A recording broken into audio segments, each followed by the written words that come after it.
నరేంద్ర మోడీని ఏదో చెయ్యబోయే కుట్ర జరిగింది. అప్పట్లో లాల్ బహదూర్ శాస్త్రిని ఎలా అయితే తాష్కెంట్ ఒప్పందం తర్వాత చంపేసి దాన్ని సహజ మరణం కిందకి చిత్రీకరించారో అట్లాంటి కుట్ర నరేంద్ర మోడీ మీద జరిగింది అన్నటువంటిది ఇప్పుడు తాజాగా మీరా శర్మ రాసిన చెప్పలేని దౌత్యగాథ కిందకొచ్చింది.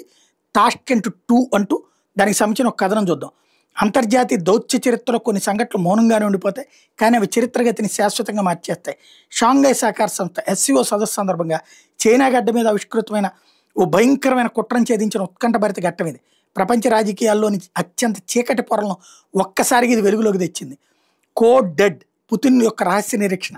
విశ్వసనీయ గూఢచార వర్గాలు అందిన సమాచారం ప్రకారం అత్యంత శక్తివంతమైన నాయకుల్లో ఒకరైన రష్యా అధ్యక్షుడు వ్లాదిమిర్ పుతిన్ తీసుకున్న నిర్ణయం ప్రపంచ దౌత్యాన్ని నివ్వెరపరిచింది.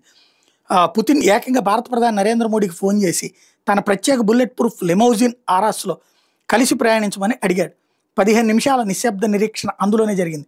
SCO సదస్సులు నిమిషాల లెక్కన జరుగుతాయి. అట్లాంటిది పుతిన్ తన కారులోంచి దిక్కకుండా ప్రధాని మోడీ కోసం హోటల్ బయట ఏకంగా 15 నిమిషాలు వేచి ఉన్నాడు. ఇది అత్యున్నత దౌత్య ప్రోటోకాల్కి విరుద్ధం. అత్యవసర పరిస్థితిని సూచించింది. పుతిన్ కారు దాదాపు అరగంట పాటు హోటల్ పరిసరాలను రహస్యంగా చక్కలు కొట్టింది. ఇది కేవలం స్నేహపూర్వక చర్య కాదు, భద్రతా వలయాన్ని ఛేదించి అత్యంత గోప్య సమాచారం అందించడానికి ముప్పులేని మార్గం కోసం చేసిన వ్యూహాత్మక విన్యాసం అది. అరగంట పాటు ఆ కారులో జరిగిన సంభాషణ యొక్క తీవ్రత, ఇద్దరు నాయకుల ముఖాల్లో కనిపించినటువంటి లోతైన ఆలోచనాత్మకమైన గాంభీర్యం ద్వారా ప్రపంచానికి పరోక్షంగా తెలిపింది. ఈ అత్యవసర రహస్య భేటీ అనంతరం మోడీ తిరిగి తమ హోటల్కి వెళ్ళలేదు. ఇది ఆయన పర్యటన ప్రణాళికలో ఊహించని మార్పు. ఆయన తిరిగి హోటల్కి వెళ్ళకపోవడం అనేది అందిన హెచ్చరికను తీవ్రంగా పరిగణించి భద్రతా కారణాల దృష్ట్యా తాత్కాలిక నివాసాన్ని మార్చుకున్నట్టు స్పష్టం చేసింది. ఆ మరుసటి రోజు ఒక గోష్ఠిలో మోడీ పలికిన వాక్యం, మీరు చప్పట్లు దేనికోసం కొడుతున్నారు? నా నిష్క్రమణ కోసమా, లేక సురక్షితంగా తిరిగి వచ్చినందుక? ఇది ఒక సాధారణ వాక్యం కాదు.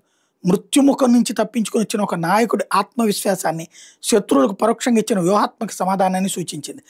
ఢాకాలో ఓ హత్య కథ. ఇదే సమయానికి బంగ్లాదేశ్ రాజధాని ఢాకాలో ఓ షాకింగ్ సంఘటన జరిగింది. ఢాకాలోని ప్రముఖ హోటల్లో అమెరికన్ స్పెషల్ ఫోర్సెస్ సీనియర్ అధికారి ఒకరు అనుమానాస్పద స్థితిలో మరణించారు. స్థానిక పోలీసులు చేరుకోవడానికి ముందే అమెరికన్ రాయబార కార్యాలయం అధికారులు హడావిడిగా అక్కడికి చేరుకుని మృతదేహాన్ని తమ నియంత్రణలోకి తీసుకున్నారు. అత్యంత కీలకమైన పోస్ట్ మార్టం లేకుండా, ఎలాంటి బహిరంగ విచారణ లేకుండా కేసులు ముగించారు. ఇంత వేగం, ఇంత గోప్యత ఎందుకు పాటించారు? ఈ ఢాకా సంఘటనకు చైనాలో జరిగిన సంఘటనకు ఏదో నిశ్శబ్ద సంబంధం ఉందనే అనుమానాలను రేకెత్తిస్తోంది. SCO సదస్సును చైనా నిర్వహించింది. ఒకవేళ ప్రధానికి ఏదైనా హాని జరిగితే నింద చైనాపై పడి లబ్ధిదారులు ఈ ప్రాంతంలో రాజకీయ స్థిరత్వం సృష్టించవచ్చు. 1966లో తాష్కెంట్లో నాటి ప్రధాని లాల్ బహదూర్ శాస్త్రి గారి మర్మమైన మరణం యొక్క నీడను ఈ సంఘటన ప్రతిబింబించింది. ఆ నింద ఇప్పటికీ రష్యా మీద ఉంది.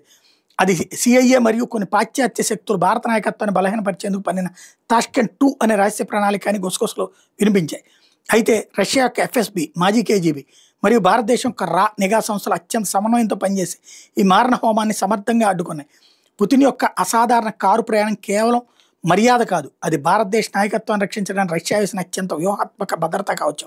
ఈ సంఘటన భారత్ రష్యా మధ్య ఉన్న అచంచలమైన విశ్వాస బంధాన్ని ప్రపంచానికి మరోసారి చాటి చెప్పింది. దౌత్యం అనే తెర వెనక ఎన్నో జరిగిపోతాయి. వాటి గురించి బహిరంగంగా చెప్పడానికి వీలు లేకపోయినా సంకేతాలు మాత్రం చాలా స్పష్టం. భారత్ ఇకపై కేవలం ప్రతిస్పందించే దేశం కాదు, తన వ్యూహాత్మక శక్తి అవసరమైతే బదులివ్వగలిగే సత్తా దానికి ఉందని.